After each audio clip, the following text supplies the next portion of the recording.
Hello dear student, हम continue कर रहे हैं class 10th science chemistry chapter 2 acids bases and salts. First जो हमारा वीडियो था, इसका स्टार्टिंग वीडियो, उसमें हमने देखा था एसिड बेसेस और सॉल्ट्स क्या होते हैं और हम इंडिकेटर के बारे में बात कर रहे थे, जिसमें हमने मेनली दो तरह के इंडिकेटर देखे, natural indicator and the synthetic indicator. तो नेचुरल इंडिकेटर जो था वो क्या था, हमने देखा था लिटमस पेपर है, चाइना रोज़ है ना, ये जो थे वो नेचुरल इंडिकेटर थे। और मतलब कि सिंथेटिक इंडिकेटर में मेथिल ऑरेंज है, फिनोफ्थलीन है, ये सिंथेटिक इंडिकेटर थे। इसी के साथ साथ हमने ये भी देखा था कि ये सारे जो थे वो कलर को चेंज कर रहे थे, है ना, कलर चेंजेस हो रहा था। तो due to the changes of colour हम आइडेंटिफाई कर पा रहे थे, तो हमने इनको क्या बोला था, कलर इंडिकेटर। हम कलर से आइडेंटिफाई कर पा रहे थे। अगर आपने हमारा ये प्रीवियस वीडियो नहीं देखा है और ये कॉन्सेप्ट आपके रह गए हैं देखना, तो आप हमारा वीडियो ज़रूर देखें। आप हमारे चैनल ब्रजेश बागड़ी पे जाकर ये वीडियो देख सकते हैं। अगर आपको हमारे वीडियोस पसंद आ रहे हैं तो हमारे चैनल को लाइक, सब्सक्राइब एवं वीडियो को शेयर करें। साथ ही साथ बेल आइकॉन प्रेस करें ताकि आपको लेटेस्ट वीडियो की अपडेट मिलती रहे। अब हम जो नेक्स्ट टाइप ऑफ इंडिकेटर के बारे में थोड़ी सी बात करेंगे वो है all factory indicator. All factory indicator का मतलब क्या होता है, ऑल फैक्ट्री मतलब स्मेल। तो ऐसा इंडिकेटर जो हमें क्या बताए, स्मेल से बताए, मतलब स्मेल चेंज हो जाए, या तो एकदम पंजेंट स्मेल आने लगे या कुछ पर्टिकुलर टाइप ऑफ स्मेल आने लगे, तो वो जो इंडिकेटर्स होते हैं वो कौन से इंडिकेटर्स कहलाते हैं, ऑल फैक्ट्री इंडिकेटर्स कहलाते हैं। तो mainly vanilla essence, onion and clove oil, है ना, ये जो है ये वर्क करते हैं ऑल फैक्ट्री इंडिकेटर से।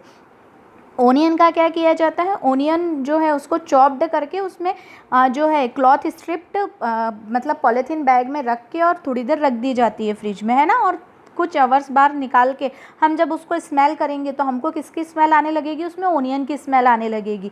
और जब हम उस पर एसिड और बेसिस डाल के फिर उसे वॉश करके स्मेल करते हैं तो वो स्मेल चेंज हो जाती है। तो वो हमें आइडेंटिफाई करवाते हैं कि पर्टिकुलर सब्सटेंस एसिड है या बेस है। और ये on the basis of all factory मतलब स्मेल पे वर्क कर रहे हैं, इसीलिए ये इंडिकेटर्स जो हैं वो ऑल फैक्ट्री इंडिकेटर्स कहलाते हैं। डेफिनेशन आ सकती है, एग्जाम्पल आ सकते हैं कि ऑल फैक्ट्री इंडिकेटर्स कौन कौन से हैं। तो मेनली वेनिला एसेंस, ओनियन है and clove, these three are the olfactory indicators. अब हम स्टार्ट कर रहे हैं how do acids and bases react with metals. मतलब यहाँ हमारी रिएक्शन से स्टार्ट हो रही है कि किस तरह एसिड्स एंड बेसिस मेटल्स के साथ रिएक्शन करते हैं। तो देखिए हम एसिड का एग्जांपल लेते हैं। सबसे पहले हमने लिया एसिड, ये HCl एसिड है। अब हमने कोई भी मेटल ली, मान लिया ये सोडियम के साथ रिएक्ट कर रहे हैं, ठीक है। एसिड ने सोडियम के साथ जब रिएक्शन किया तो हमेशा क्या बनेगा, पहले तो सॉल्ट बन गया NaCl, साथ ही साथ हाइड्रोजन गैस जो है वो लिबरेट होती है। क्या निकलती है, hydrogen gas H2, hydrogen gas जो है वो लिबरेट होती है। बहुत ही इम्पॉर्टेंट एक्टिविटी है, इसलिए ध्यान से देखिएगा मैं जो पढ़ रही हूँ। This activity needs the teacher assistance, ठीक है। Let's set the apparatus shown in figure 2.1। ये देखिए, ये फिगर 2.1 में ये जो एपरेटस सेट किया गया है इस तरह से करना है। इसमें देखिए क्या किया गया है, ये स्टैंड है, टेस्ट ट्यूब है ना, ये टेस्ट ट्यूब स्टैंड में टेस्ट ट्यूब लगा दी गई है और इसे जो है कॉर्क से प्लेस बंद करके इसमें डिलीवरी ट्यूब एक लगा दी गई है। इसके अंदर जो है जिंक ग्रैन्यूल्स डाले हैं, जिंक के ऐसे छोटे छोटे पीसेज आते हैं वो डाले हैं, और उसी के साथ साथ इसमें डाला हुआ है dilute sulphuric acid. Sulphuric acid का फॉर्मूला होता है H2SO4। तो इसमें क्या रखा गया है, डाइल्यूट सल्फ्यूरिक एसिड। अब डाइल्यूट सल्फ्यूरिक एसिड इसमें डाला गया है और ये आपस में रिएक्ट करेंगे, और ये डिलीवरी ट्यूब से जो भी रिएक्शन होके गैस फॉर्मेशन होगा उसको हमने किस में लिया है, सोप सॉल्यूशन में। सोप सॉल्यूशन में इसलिए लिया है क्योंकि जब गैस इसमें आएगी तो बबल फॉर्मेशन दिखेगा, है ना। ये बबल हमें दिखाई देंगे तो हम आइडेंटिफाई कर पाएंगे कि यहाँ गैस जो है वो निकल रही है, स्कैप आउट हो रही है। और जब हम इसके पास कैंडल्स या बर्निंग मैच स्टिक लेके जाएंगे तो ये पॉप साउंड के साथ जो है ये बर्न होगी। तो हम बता सकते हैं कि ये जो निकलने वाली गैस है वो कौन सी गैस है, हाइड्रोजन गैस। क्योंकि ये हाइड्रोजन गैस का आइडेंटिफिकेशन टेस्ट है कि यदि उसके पास बर्निंग मैच स्टिक या कैंडल लेके जाते हैं तो वो किसके साथ बर्न होती है, पॉप साउंड के साथ बर्न होती है, ठीक है। तो ये हमने पूरा देखा है। अब इसमें थोड़ा सा ये जो है ये देखिए क्या क्या है। अब इसमें about 5 ml dilute sulphuric acid लेना है टेस्ट ट्यूब में, और जब हम जिंक ग्रैन्यूल डालेंगे तो रिएक्शन होती हुई दिखाई देगी, और ये बबल्स को हमने क्या किया है, सोप सॉल्यूशन में हमने देखा है कि बबल्स फॉर्म्ड हो रहे हैं, ठीक है। अब उसके बाद हम जब कैंडल्स इसके पास लेके गए, तो कैंडल्स हम जब लेके गए तो हमें क्या सुनाई देगा, पॉप साउंड सुनाई देगा। अब यही एक्टिविटी हमें किसके साथ करनी है, HCl के साथ करनी है, HNO3 के साथ करनी है, एंड एसिटिक एसिड के साथ CH3COOH के साथ करनी है। तो हम देखेंगे क्या सभी से केस में जो ऑब्जर्वेशन है वो सेम आएगा या डिफ़र आएगा। देखिए सल्फ्यूरिक एसिड जो है एक बहुत ही स्ट्रॉन्ग एसिड है, तो यहाँ पर जो मेटल रिएक्ट होती है तो अमाउंट जो हाइड्रोजन का रहता है वो as compare to HCl, HNO3 and CH3COH ज़्यादा रहता है। HCl एंड HNO3 तो ये रिएक्शन परफॉर्म करेंगे, पर CH3COOH क्योंकि एक वीक बेस है इसीलिए इस रिएक्शन को परफॉर्म नहीं करेगा, है ना। हमें उस कंडीशन में हाइड्रोजन लिबरेशन देखने को नहीं मिलेगा, ठीक है ना। तो ये हमेशा हमें याद रखना है कि जब भी मेटल एसिड के साथ रिएक्शन करेंगी, metal react with acid then they form salt plus hydrogen gas, है ना। तो यहाँ पर जो बनेगा वो क्या बनेगा, सॉल्ट एंड हाइड्रोजन गैस। ये कॉमन है, जब भी मेटल एसिड के साथ कोई भी मेटल ले लीजिए, हमने मान लो मैग्नीशियम ले लिया, मैग्नीशियम की रिएक्शन हम करवा रहे हैं सल्फ्यूरिक एसिड से, तो MgH2SO4 हो गया, तो ये बना लेगा MgSO4, है ना, MgSO4 प्लस हाइड्रोजन।